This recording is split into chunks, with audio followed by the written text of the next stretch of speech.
அமெரிக்காவும் ஈரானும் பேச்சுவார்த்தை நடத்தினாங்கல்ல, நடத்தி முடிச்சுட்டு எந்த ஒரு முடிவும் எட்டப்படலைன்னு உடனே அடுத்த நாள் தாக்குதல் நடந்ததுல. சண்டை போடுறதுக்கு முன்னாடியே நீ எனக்கு எழுதி கொடு நாட்டேன்ற மாதிரி தான் அவங்களோட யூஎஸோட ஜெனரல் டீலே அப்படிதான் இருக்கும். They are looking for slaves. So this is what எல்லாருமே பண்ணணுன்ற நான் 190 நாடும். அது என்ன நீனா வைக்கிறது சட்டம், அப்படிலாம் நாட்டை கலைச்சிருங்கன்ற. டாலர் தான் முக்கியம் இல்ல. உங்க நாட்டு மக்கள் எப்படி போனா உங்களுக்கு அவன் ரிசோர்சஸ் எல்லாம் அவனுக்கு, டாலர் உனக்கு, ஆட்சியாளர்களுக்கு பங்கு போட்டு நீங்க வந்து மக்களை வித்துட்டு போயிருங்க. இவன் நிறுத்தினான்னு சொல்லி சொல்றான், அவன் நிறுத்தின நான் சொல்லி தான் இவன் 2 பேர் நிறுத்தினான்னு அமெரிக்கா சொல்லிட்டு இருக்கு. ரெண்டுமே பொய் இல்ல. இங்க ப்ராப்ளம் என்னன்னா பாகிஸ்தான் தான் போய் இவங்க காலில் ஊடுறாங்க, ஈரான் காலில் ஊடுதான் பேசுறாங்க 2 பேருமே. லெபனான் இருக்குல்ல, லெபனான் வந்து டார்கெட், இஸ்ரேலோட டார்கெட்டா இருக்கு இப்போ. ஹிஸ்புல்லா முடிச்சவொடனே எங்க போவாங்க? லஷ்கர் தாய்பா தான் வருவாங்க. லஷ்கர் தாய்பா எங்க இருக்குது? பாகிஸ்தான்ல தான் இருக்கு.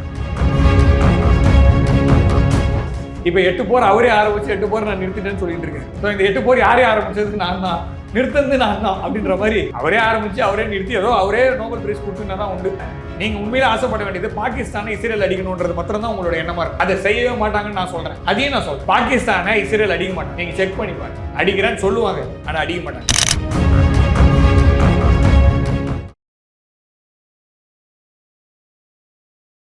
இளையபரத நேயர்களுக்கு வணக்கம்.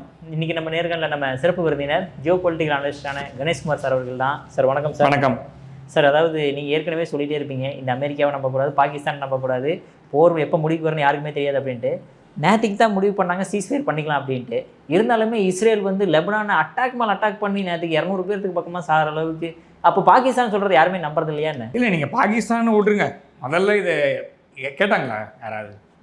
அவங்களே வந்து நானா அதுக்கு தான் வந்து இவர் நம்ம ஜெய்சங்கர் சொன்னார், நம்ம புரோக்கர் கண்ட்ரி கிடையாதுன்னு. அதாவது கூப்பிட்டு போய் மீடியேட் பண்ணால் அது வந்து ஒரு பெரிய மனுஷனுக்கு அழகு, ரெஸ்பெக்ட். ஓகேவா? நானா போய் நான் உங்களுக்கு பேசி தரேன் அப்படின்னா அது பேர் புரோக்கர்னு அர்த்தம். அதான் கரெக்டாக தான் சொன்னார். ஸோ நம்ம நாடு அந்த மாதிரி நாடு இல்லை அப்படின்ட்டு. ரெண்டாவது, இந்த 2 பேருமே நம்ப தகுந்த ஆளுங்களா? நான் சொல்கிறது பாகிஸ்தான், அமெரிக்கா, ஈரானுமே கூட சொல்கிறேன். இப்போ இஸ்ரேலுமே ஆட் ஆயிடுச்சுல சார்? இஸ்ரேலும் அப்படி தான். ஸோ இங்கே 4 பேருமே, இங்கே இந்த இப்போ நம்ம சொன்ன 4 பேருமே எப்பவுமே நம்ப தகுந்த மக்கள் இல்லை. அதாவது அந்த கண்ட்ரிஸோட மோடஸ் ஆப்பராண்டி வந்து ஒரு பக்கம் வந்து ட்ரீட்டி சைன் பண்ணோம், இன்னொரு பக்கம் அட்டாக் பண்ணோம். சரி, இப்போ பேச்சுவார்த்தை நடத்திக்கினே இருக்கும் போது தானே 27ஆம் தேதி பிப்ரவரி மாதம் அமெரிக்காவும் ஈரானும் பேச்சுவார்த்தை நடத்தினாங்கல்ல. நடத்தி முடிச்சுட்டு எந்த ஒரு முடிவும் எட்டப்படலைன்னு உடனே அடுத்த நாள் தாக்குதல் நடந்ததுல. ஸோ இப்போ இவன் தான் புதுசாக போய் மீடியேட் பண்ணுறான்னு எனக்கு புரியல. ஏன்னா 2 பேருமே ஒன்றா போய் உட்காந்து பேசினாங்க. இது பேச்சுவார்த்தை முடிவுக்கு வரவில்லை, இது 2 பேர் பேசி ஒன்றும் நடக்கலப்பா அப்படின்னும் போது தான் யூஎஸ் நான் சொல்கிறான்னா இதுக்கு மேலே கூட பேசி பிரயோஜனம் இல்லைன்னு சொல்லிட்டு அவன் கேட்குறதெல்லாம் கம்ப்ளீட் சரண்டர் கேட்குறான். சண்டைக்கு முன்னாடியே, இப்போல்லாம் இல்லை, சண்டை போடுறதுக்கு முன்னாடியே நீ எனக்கு எழுதி கொடு நாட்டேன்ற மாதிரி தான் அவங்களோட யூஎஸோட ஜெனரல் டீலே அப்படி தான் இருக்கும். They are looking for slaves. They are not looking for collaborators, they are not looking for competitors, they are not looking for someone who can work together. No. US பொறுத்த வரைக்கும் they are looking for slaves. Underline, bold, italic, whatever you want you can do. But Iran வந்து ரெடியாக இல்லை. நீ என்னடா சொல்கிறது, நான் செய்வேன்னு சொல்லிட்டு அவங்க இது எல்லா நாடுமே செய்யணுன்ற நான். So no one. அப்போ நீ ஒரு நாடாக இருக்கிறதே வேஸ்ட்டு. நான் ஜென்ரலாக இருக்கிற 190 நாடுகளுக்கும் சொல்கிறேன். ஒரு 5 நாடுகள் கேட்க மாட்டேங்குதுன்னு வச்சுக்கோங்க. யூஎஸ் சொல்கிறத கேட்காம இந்தியா, அப்புறமா சைனா, ரஷ்யா, இப்போ ஈரான், இந்த மாதிரி 4-5 பேர் வந்து இந்த வைல்டு ஹார்சஸாக இருக்காங்கல்ல. நார்த் கொரியா எல்லாம் மெயினாக விட்டேன், கிம். ஸோ அந்த மாதிரி இருக்கிற நாடுகள்லாம் முதுகெலும் போட நிற்கிறோம்ல. நீ என்ன வேணால் பண்ணுறா, நான் பார்க்குறேன்னான்னு சொல்லிட்டு ஓட விட்டுருவோம்ல. ஸோ திஸ் இஸ் வாட் எல்லாருமே பண்ணணுன்ற நான் 190 நாடும். அது என்ன நீனா வைக்கிறது சட்டம், அப்படிலாம் நாட்டை கலைச்சிருங்கன்றேன். அடுத்த நாட்டை நீங்கள் வந்து 51வது மாநிலம்னு ஒரு ரெடியாக இருக்கார் கனடாவுக்கு. ஸோ நீங்கள் அவங்க ரெடி இல்லைன்னாலும் நீங்கள் ரெடியாகி போயிடுங்க, 51வது மாநிலமாக போயிடுங்க. ஏன்னா டாலர் தான் முக்கியம் இல்லை. உங்கள் நாட்டு மக்கள் எப்படி போனால் உங்களுக்கு என்ன வந்தது? அவன் ரிசோர்ஸஸ் எல்லாம் அவனுக்கு, டாலர் உனக்கு, ஆட்சியாளர்களுக்கு பங்கு போட்டு நீங்கள் வந்து மக்களை விற்றுட்டு போயிருங்க. அதை தான் பண்ண முடியும். ஸோ அந்த மாதிரி இருக்கக்கூடிய ஒரு நிலைமையில் ஈரான் போகலை அப்படின்றது தான் நம்ம பார்க்க முடியுது. அதனால் பாகிஸ்தான் போய் நான் மத்தியஸ்தம் பண்ணுறேன்னு அவனே போய் உட்கார்றதுக்கு தேவையே இல்லை முதல்ல. ஏன்னா 2 பேர் முதல்ல பேசி அந்த பேச்சுவார்த்தை ஃபெயிலாக போய் 2015 பேசி ஃபெயில் ஆகி, 20 பேசி ஃபெயில் ஆகி, இப்போ 26லயும் பேசி ஃபெயில் ஆகி தான் இந்த போரே நடக்குது. நேற்று நைட்டு கூட எல்லா கண்ட்ரியுமே பாராட்டினாங்க சார். கல்ஃப் கண்ட்ரீஸ்ல எல்லாத்தையுமே பாகிஸ்தானை பாராட்டினாங்க. அதாவது இல்லை, நான் என்ன கேட்குறேன், பாராட்டுற அளவுக்கு என்ன பண்ணிட்டாங்கன்னு எனக்கு புரியல. நம்ம ஊர்லேயும் பாராட்டு இல்லாமல் வந்துருக்குது. நான் முதல்ல பாகிஸ்தானே நம்ப மாட்டேன். முதல்ல நான் ஆப்ரேஷன் சிந்தூர் போது இந்த சீஸ்ஃபயர்னு சொல்லுவோம், நான் நம்ப மாட்டேன்னு சொன்னேன். அடுத்த நிமிஷம் சீஸ்ஃபயர் வயலேஷன் வந்தது. ஸோ அந்த சமயத்தில் போட்டு நம்ம துவம்சம் பண்ணதுக்கப்புறம் திரும்ப உண்மையிலே சீஸ்ஃபயர்னு காலில் விட்டானுங்க. ஓகேவா? ஸோ அப்படி தான் பாகிஸ்தானுக்குன்னு ஒரு வரலாறு, பாகிஸ்தானுக்குன்னு ஒரு இப்படி தான் நடந்துப்பாங்கன்னு ஒரு இது இருக்குது. அதே மாதிரி தான் அமெரிக்காவும். பனாமாலாம் எடுத்து பாருங்க. பனாமா நாடு இருக்குல்ல, அவங்களோட பேச்சுவார்த்தை நடத்திட்டே இருப்பாங்க. நான் போயிட்டு வரேன்னு சொல்லிட்டு போய் நாட்டு மேலே குண்டு. ஸோ அதே மாதிரி இந்த பிரிட்ஜு உடைக்கிறதுலாம் அமெரிக்காவுக்கு புதுசு கிடையாது. யுகோஸ்லாவியாவில் நம்ம பார்த்துருக்கோம். ஸோ பல நாடுகளில் வந்து சிவிலியன் இன்ஃப்ராஸ்ட்ரக்சர் மேலே அடிக்கிறதுன்றது அமெரிக்காவோட ஸ்டைல். இப்போ ரீசெண்டாக பிரிட்ஜ் அடிப்பேன், இதெல்லாம் வந்து புதுசெல்லாம். இன்னமும் ட்ரம்ப் மாத்திரம் புதுசாக முதல்ல செய்கிற மாதிரி அமெரிக்காவுடைய குடிமக்கள்கள்லாம் அப்படியே பொங்கி எழுறாங்க. ஐயோ, உங்கள் ஊரில் இதுதான் காலகாலமாக செஞ்சு. யுகோஸ்லாவியாவில் நீங்கள் என்ன பண்ணீங்க? யுகோஸ்லாவியா இப்போ 4 நாடு 5 நாடாக பிரித்து விட்டீங்க, பால்கனைசேஷன். ஸோ நீங்கள் எந்த நாட்டில் போனாலும் அதானே பண்ணிட்டு இருக்கீங்க. ஈராக்கு சரி, ஈரானில் பிரிட்ஜை உடைப்பான்னு சொன்னதுக்கு கோவம். ஈராக்கில் உங்கள் தலைவர் பண்ணி காமிச்சாரு, ஆப்கானிஸ்தானில் பண்ணி காமிச்சாங்க, வியட்நாமில் பண்ணி காமிச்சாங்க. அப்படியே மேப் அப்படி உலகத்தை சுற்றி இப்படி கை வச்சு அந்த இடத்துல பண்ணி காமிச்சிருப்பாங்க அவங்க அமெரிக்கா. ஸோ ஒன்று ட்ரம்ப் சொன்னார், செய்யலை, அவ்வளோதான். ஒரு விதத்தில் நான் ட்ரம்ப் ஒத்துப்பேன். ஏன்னா இதுக்கு முன்னாடி சொல்லாமல் செஞ்சவங்கலாம் இருக்காங்க. எனக்கு தெரிஞ்ச வரைக்கும் 70 வருஷமாக அதை தான் பண்ணிட்டு இருக்காங்க. திரும்ப அதே தான். அதுலேயும் 30 வருஷம் கேட்கவே வேணாம். லாஸ்ட்டு 2000 அப்புறமா ஒன்றுமே கேட்க வேணாம். யூனிபோலார் வேர்ல்டு நான் வச்சது தான் சட்டம். இந்த ஜெயிலர் படம் மாதிரி.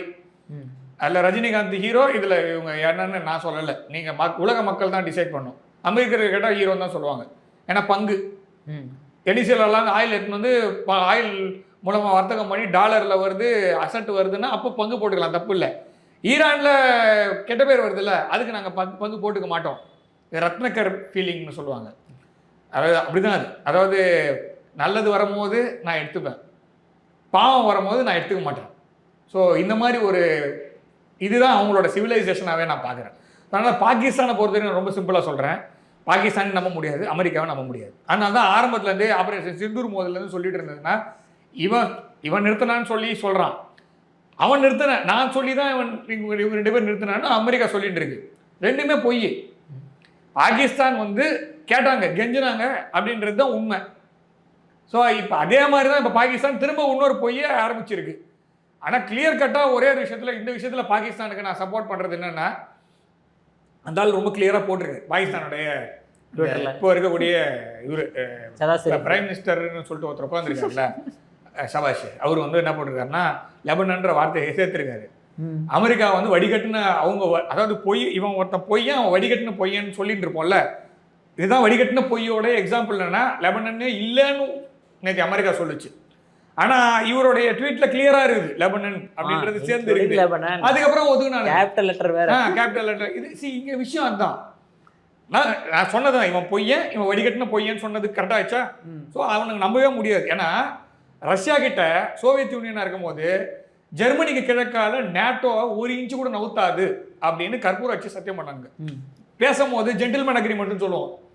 நான் செய்ய மாட்டேன்னு சொன்னால் ஒத்துப்போம்.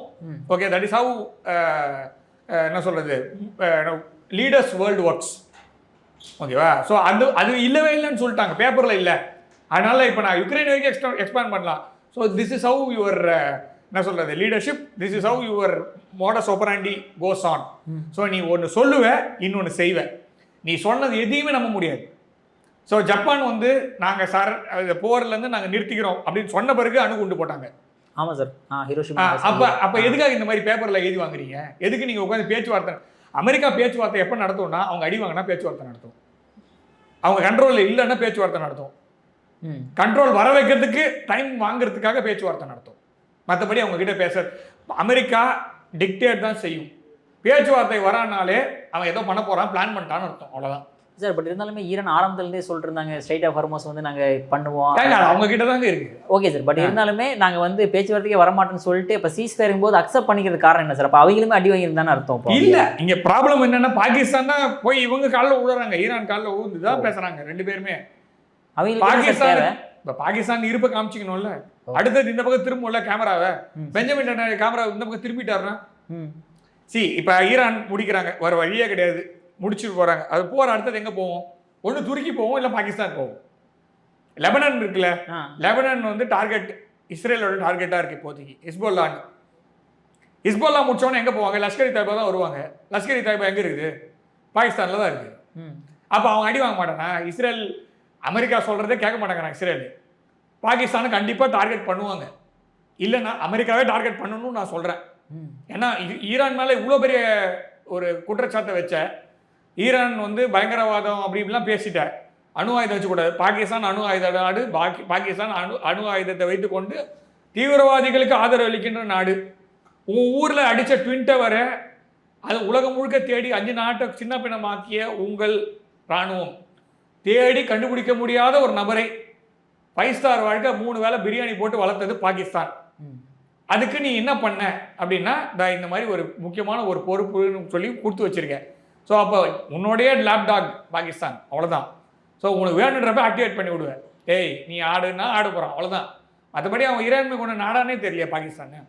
ஸோ அப்போ இருக்கும்போது பாகிஸ்தானுக்கு இப்போ தேவை என்னன்னா, அடுத்தது இந்த பக்கம் கேமரா திரும்பக்கூடாது. 2வது ஈரானோட இதை முடியணும்னு பார்க்குறாங்க, அவ்வளோதான். பாகிஸ்தானுக்கு பயம் இருக்குது, அடுத்த டார்கெட் அவங்க தான் அப்படின்ட்டு. அதனால நான் வந்து என்னால் முடிஞ்சதை நான் செய்கிறேன், ஈரான் கிட்ட பேசி நிறுத்துறேன்னு சொல்லி நிறுத்துறாங்க. சரி, ஈரான் பாகிஸ்தானை நம்புவானா? ஈரான் பாகிஸ்தானை நம்பி 8 கப்பல்களை கொடுத்தது. அந்த 8 கப்பலையும் கொண்டு போய் உசூர்னு அமெரிக்கா கிட்ட கொடுத்துருச்சு பாகிஸ்தான். அதுக்கு மேலேயே அவங்க காண்டில் இருக்காங்க, பயங்கர கோவத்தில் தான் இருக்காங்க.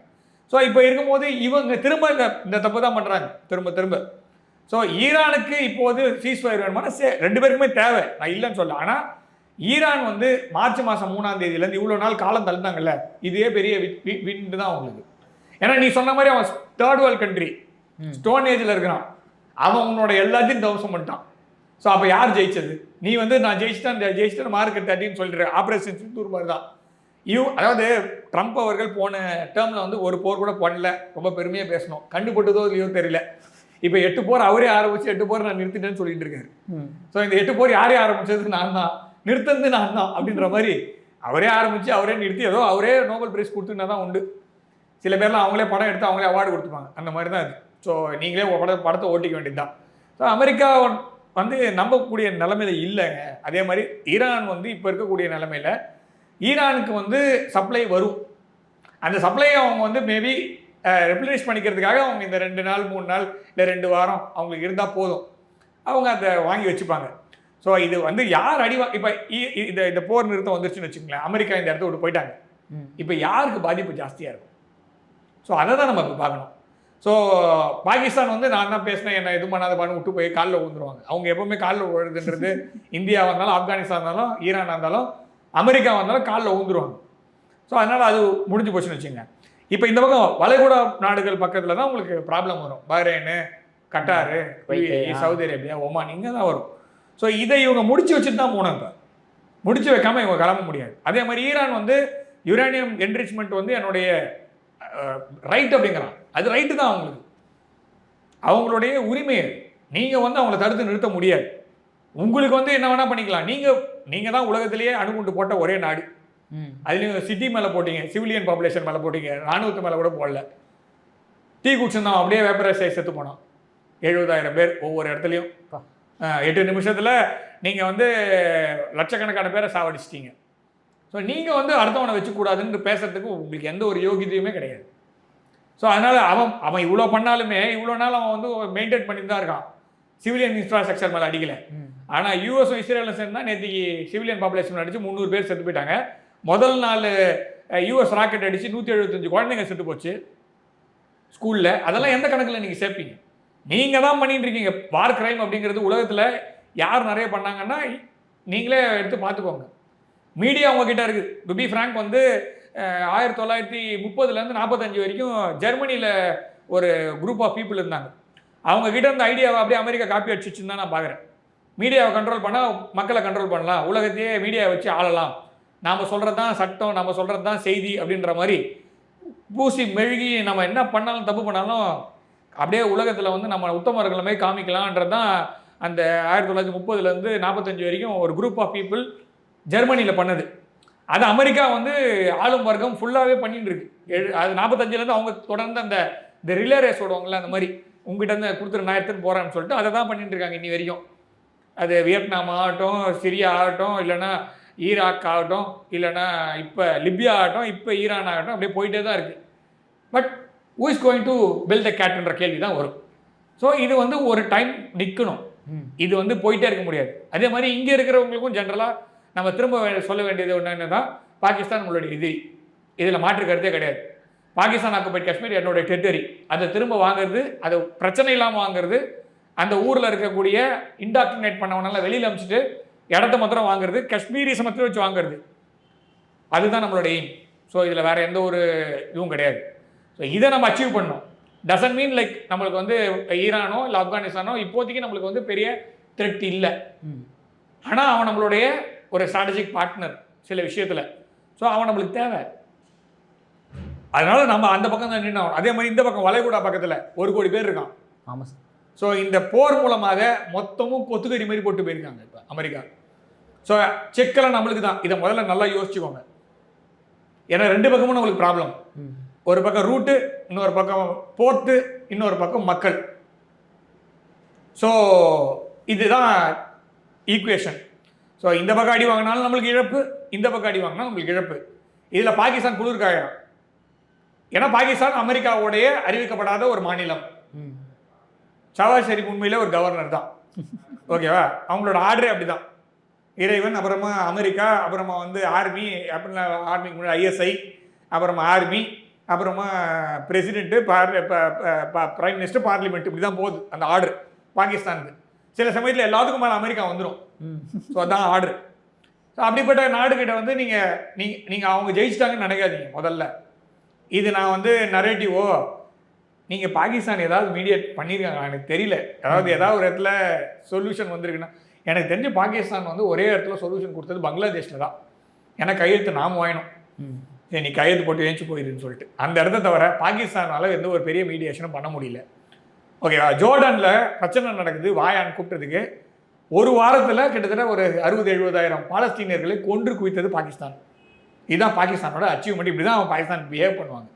மற்றபடி அவங்களுக்கு வந்து ஒரு பெரிய ஸ்தானம்லாம் கிடையாது. ட்ரம்ப் வந்து ட்ரை பண்ணுறாரு. அவர் எங்கெங்கெல்லாம் ஃபெயில் ஆனாரோ அந்த இடத்துலயும் ரொப்பி நிறவி இவன் பெரிய ஆளுன்னு காமிக்கிறதுக்கு, சரி நீ இவ்வளோ நாள் என் கூட இருந்துட்ட, உனக்கு நான் எதாவது டோக்கன் எதாவது கொடுக்கணும், அதனால நான் அதை கொடுக்குறேன்னு சொல்லி இந்த ஆப்பர்ச்சுனிட்டி கொடுக்குறாங்க. ஆனால் 2 பேருமே நம்பக்கூடிய ஆள் இல்லை. அதனால் இது நடக்குமான்றதெல்லாம் எனக்கு தெரியல.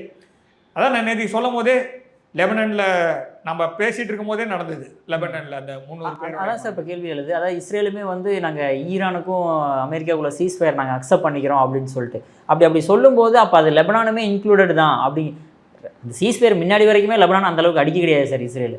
சீஸ்ஃபயர் சொன்னா விட்டா அடுத்த செகண்ட் தான் போட்டு அடி தும்சம் பண்ணி இது வந்து எப்பவுமே பண்றது தான். ஏன் இஸ்ரேலுமே இந்த நிலைப்பாடு எடுக்கிறாங்க? இல்லை, இஸ்ரேலை பொறுத்த வரைக்கும் இதான் சான்ஸ். அவனை விட்டா வேற எந்த சான்ஸுமே கிடையாது. அவன் சர்வைவலுக்காக சண்டை போடுறான். 2வது இஸ்ரேலுக்கு வந்து எக்ஸிட் ரூட் இல்லை. Benjamin Netanyahu has completely lost it. ஓகேவா? அவர் வந்து ஜெயிக்கிற மாதிரி இருந்தாலும் அவருடைய ஆட்சியை தக்க வைத்து அவர் வந்து ஒரு இப்போ பார் கேபினெட் தான். எல்லாருமே சேர்ந்து தான் அந்த நாட்டை இப்போ ரன் பண்ணிட்டு இருக்காங்க. எல்லா கட்சியும் சர்வ கட்சி ஆட்சி. ஸோ அப்போ இந்த வாட்டி இவங்க இறங்கிட்டாங்கன்னு வச்சுக்கோங்க. இப்போ போர் நின்று தானே எலெக்ஷன் வரணும். எலெக்ஷன் வந்து இவன் எவனுமே ஜெயிக்க போகிறதில்ல. ஏன்னா இஸ்ரேல் மக்களுக்குமே பிடிக்கல இந்த வார். நம்மளுக்கு எவனா, அதாவது நம்ம ஊரில் நிறைய விருப்பு இஸ்ரேலில் நிறைய இஸ்ரேல் சப்போர்ட்டர்ஸ், நம்மளுமே இஸ்ரேலுக்கு ஆதரவாக தான் இருந்தோம். ஆனால் ஒரு டைமில் இது நிறுத்தணும். அது இஸ்ரேல் மக்களுக்கும் அது நல்லது நடக்கணும் இல்லையா? நீங்கள் உங்கள் ஆசைப்படுறீங்கன்றதுக்காக நீங்கள் உண்மையிலே ஆசைப்பட வேண்டியது பாகிஸ்தானை இஸ்ரேல் அடிக்கணுன்றது மாத்திரம் தான் உங்களோட எண்ணமாக இருக்கணும். அதை செய்யவே மாட்டாங்கன்னு நான் சொல்கிறேன். அதையும் நான் சொல்கிறேன். பாகிஸ்தானை இஸ்ரேல் அடிக்க மாட்டாங்க. நீங்கள் செக் பண்ணி பாருங்கள். அடிக்கிறேன்னு சொல்லுவாங்க, ஆனால் அடிக்க மாட்டாங்க. அமெரிக்கா இருக்கிற வரைக்கும் இஸ்ரேல் பாகிஸ்தானை தாக்காது. இதை வச்சுக்கோங்க. கண்டிப்பாக தாக்க மாட்டாங்க. நம்மளுக்கு உதவி செய்வாங்க, அது வேறு விஷயம். ஓகேவா? அது வந்து செஞ்சோட்டு கடன். அவங்களுக்கு நம்ம பண்ணியிருக்கோம், நம்ம அவங்களுக்கு அதாவது மாறி வச்சுக்கோங்க. நம்ம முன்னாடி பண்ணோம், இப்போ அவங்க திரும்ப அமெரிக்காவை மீறி சிலது செய்யறதாக காமிக்கப்படும். அதெல்லாம் இருக்குது, நான் இல்லைன்னா சொல்ல. இருந்தாலும் அமெரிக்கா இருக்கும் வரை இஸ்ரேல் பாகிஸ்தானை தாக்காது. இதுதான் ஈக்குவேஷன் ஜியோ பாலிட்டிக்ஸில். அப்படி தாக்குச்சுன்னா அமெரிக்கா இந்த பிராந்தியத்தில் இல்லைன்றது நீங்கள் எடுத்துக்கோங்க. அது வரைக்கும் தாக்காது. ஓகேவா? ஸோ அந்த ஈக்குவேஷனில் நீங்கள் உண்மையிலேயே பார்க்க வேண்டியது, இஸ்ரேலுக்காக கவலைப்படுறீங்கன்னா நாம் இஸ்ரேலுக்காக கவலைப்படுறோம், இஸ்ரேலியர்கள் நம்மளுக்காக கவலை பண்ணோம். ரைட்டா? இங்கே தாக்கிட்டு போ, நீ ஈரான் வரைக்கும் வந்து அடிக்கிறல்ல, ஈரானில் இருக்க சாபகார் போட்டு என்னுடைய வழித்தளம், என்னுடைய வழித்தடம் அது. ஸோ அதையே நீ தாக்கிறதுக்கு முன் வந்துட்ட, சரி ஓகே, அது உன்னுடைய தனிப்பட்ட போர்னு வச்சுக்கோ. இதுதான் சான்ஸ் சொல்லி ஒன்று அடிக்கலாம்ல. நீ லெபனான் அடிக்கிற, நீ சிரியாவை அடிக்கிற, கரெக்டாக இல்லையா? ஸோ உனக்கு எங்கெங்கெல்லாம் தேவையோ அடிக்கிறல்ல, சரி என் நண்பனுக்காக அடி, ஒரு தடவை அடிச்சுட்டு போ, எப்படியும் பேர் கெட்டு போச்சுல, அடியேன் பண்ண மாட்டாங்க, ஏன்னா அமெரிக்கா இருக்கு. ஸோ இதுதான் அமெரிக்காவுக்கும் இஸ்ரேலுக்கும் பாகிஸ்தானுக்குமான ஈக்குவேஷன். ஸோ இங்கே இதில் வந்து யார் என்னன்றது வெயிட் பண்ணி பாருங்கள். ஜஸ்ட்டு நான் சொன்னதை வந்து கன்சிடர் பண்ணி யோசி பாருங்கள். ஸோ அதனால் பாகிஸ்தான் அந்த மேப்பில் இருக்கிற வரைக்கும் நம்மளுக்கு தூக்கம் கிடையாது. இது வந்து நிதர்சனமான உண்மை. பாகிஸ்தான் ஆக்குபைடு காஷ்மீர் அவங்ககிட்ட இருக்கிற வரைக்கும் நாம் தூங்கக்கூடாது. ஸோ அது என்னைக்கு நம்ம திரும்ப வந்து நம்ம வழித்தடம் ஆப்கானிஸ்தானுக்கும் தஜிகிஸ்தானுக்கும் போதோ அன்னைக்கு இந்த பிராந்தியத்தில் அமெரிக்காவின் ஆட்டம் முடிவுக்கு வரும். அதை அமெரிக்கா விரும்பாது. ஏன்னா பாகிஸ்தான் ஆக்குபைடு காஷ்மீர்ன்ற ஒரு பிரதேசத்தை பிடுங்கி நம்மளிடமிருந்து அவங்க கிட்ட கொடுத்ததே ஆங்கிலோ அமெரிக்கன் ஃபோர்ஸஸ். இதை நம்ம பல தடவை சொல்லிட்டோம், திரும்ப சொல்கிறேன். என்னைக்கு இந்தியாவிலேருந்து லேண்ட் ரூட்டு தஜிகிஸ்தானுக்கும் ஆப்கானிஸ்தானுக்கும் வகான் காரிடார் வழியாகவும் டைரெக்டாக தஜிகிஸ்தான் போதோ அன்றைக்கி அமெரிக்கா இந்த இடத்துல வந்து வேக்கேட் பண்ணிட்டு போக வேண்டியது தான். பாகிஸ்தான் அதோடைய பர்பஸ் சால்வ் ஆகுதுன்னு வச்சுக்கோங்க. இதுதான் ஈக்குவேஷன். பாகிஸ்தான் எதுக்காக அந்த இடத்துல ஒரு நாய் மாதிரி போட்டு வளர்க்குறாங்களோ அந்த பர்பஸ் சால்வ் ஆகாது. இந்தியாவையும் சென்ட்ரல் ஏஷியன் கண்ட்ரிஸையும் ரஷ்யாவையும் கனெக்ட் பண்ணுற பார்த்தை கட் பண்ணுறது தான் அவங்களோட எய்ம். இது பிரிட்டிஷ் பீரியட்லேருந்து அமெரிக்கா அப்படியே வாங்கிட்டாங்க, அது அப்படியே தான் ஓடிட்டு இருக்கு. ஸோ இந்த ஈக்குவேஷன் வந்து பார்த்தீங்கன்னா you will never have Pakistan attacked by Israel or any one else when America is there. Okay, சின்ன சின்ன தாக்குதல்கள் நடத்தலாம், ஆனால் பாகிஸ்தானுக்கு பெரிய பாதிப்புன்னு இருக்காது. சும்மா அடையாளத்துக்காக வேணால் தாக்குதல் பண்ணலாம். அதனால் ஈரானை இஸ்ரேல் தாக்குவது நீங்கள் ரொம்ப சந்தோஷப்படுறீங்களோ இல்லையோ, இந்த ஈக்குவேஷன் யோசிச்சு பாருங்கள். ஸோ அமெரிக்கா இருக்கும் வரை பாகிஸ்தான், நம்ம இஸ்லாமோபோபியா நம்ம ஊரில் இருக்கிறதுக்கான காரணம் பாகிஸ்தான். Iran comes second. ஆமாம், ஓகேவா? ஏன்னா ஈரான் வந்து நம்மளுக்கு ஈரான் அச்சுறுத்தல் இல்லைன்னா சொல்ல மாட்டேன், இருக்கு, ஆனால் செகண்டு தான். ஃபஸ்ட்டு அச்சுறுத்தல் இங்கே இருக்கக்கூடிய எல்லா இஸ்லாமியர்களும் கெட்ட பேர் வர்றது, இஸ்லாம்னாலே ஒரு கெட்ட பேர் வர்றதுக்கான காரணம் பாகிஸ்தான். உலக லெவலில் நான் சொல்கிறது, உலகத்திலேயே இவங்க தான் மோசமான நாடு அப்படின்னு பேர் வாங்கியிருக்காங்க. ஸோ இவங்களை விட்டு வச்சுட்டு நீ ஈரான் அடிக்கிறேன்னா தப்பு. ஸோ அப்போ இந்தியர்கள் எல்லாருமே என்ன பண்ணணும்னா, நீ அங்கே அடி, அதை முச்சு கொடு எனக்கு. நீ ஈரானோட சீஸ்ஃபயரை பாகிஸ்தான் மீடியேட் பண்ணுற, நீ பெருமையை சொல்கிற. ஏன் சொல்கிறேன்னா உனக்கு அவன் வேணும். அமெரிக்காவுக்கு பாகிஸ்தானுக்கு ஒரு நல்ல பேர் கொடுக்க வேண்டும். ஏன்னா ஆப்ரேஷன் சிந்தூரில் பேர் ரிப்பேர் ஆயிடுச்சு, கூட்டணில் பெருக்கலமா ஃபுல்லாக நெத்தி முழுக்க பிளாஸ்டர் போட்டு உட்காந்துருக்கானுங்க. ஸோ இப்போ they don't have any other choice. So ஒரு மொரல் பூஸ்டராக கொடுக்குறாங்க. ஆனால் இது எவ்வளோ நாள் தாங்கும்லாம் கேட்காதீங்க, ஓகேவா? இது தாங்குற மாதிரி இல்லை. ரெண்டாவது, ஈரானுமே அவங்க எதுக்காக ஒரு பாஸ் வேணும்னு கேட்குறாங்கன்னா, அவங்க ஊர்லேயே அவங்க உள்ள ரீக்ரூப் பண்ணணும். ரெண்டாவது, வர வேண்டியதெல்லாம் வரணும் வெளியிலேருந்து, அதெல்லாம் வந்த பிறகு திரும்ப அவங்களும் ஆரம்பிப்பாங்க. ஸோ இப்போதைக்கு America has lost it completely இந்த ரீஜனில். ஸோ அடுத்தது இவங்க கிழக்கு பக்கம் போவாங்கன்றது என்னுடைய கணிப்பு. நான் வந்து அடுத்தது எதிர்பார்க்கறது என்னென்னா, தைவான், நீ என்னை திட்டினாலும் இதுதான், தைவான் சைடில் ஒரு பிரச்சனை வரும். ஸோ ஒவ்வொரு சைட்லேருந்தும் அங்கே பிரச்சனை வந்ததுன்னா இவங்களால சால்வ் கூட பண்ண முடியாது, ஏன்னா எல்லா தாட் சிஸ்டம் இங்கே மூவ் பண்ணிட்டாங்க. ஆமாம் சார், சவுத் கொரியாவில் இருந்தது, அப்புறமா ஜப்பானில் எல்லாத்தையும் எல்லா தாட் சிஸ்டமும் இங்கே கொண்டு வந்து வச்சுட்டாங்க. அந்த தாடே எஜ்ஜு வாங்குதுன்னு வச்சுங்க. ஸோ அது ஒன்றும் பெருசாக வேலை செய்யலை. அது வேலை செஞ்சதுன்னா இவங்க இந்த மாதிரி இருந்திருக்க மாட்டாங்க. ஸோ இதுதான் இஷ்யூ. அதனால் அந்த பக்கமும் போவாங்க. அதே மாதிரி it's time to backup. Okay, அப்படி தான் நான் பார்க்குறேன் சார். உங்கள் அற்புதமான கருத்தில் இளையபாரோட உட்காந்துருக்கு. மிக்க நன்றி சார். ஜெயின் சார். ஜெயின்.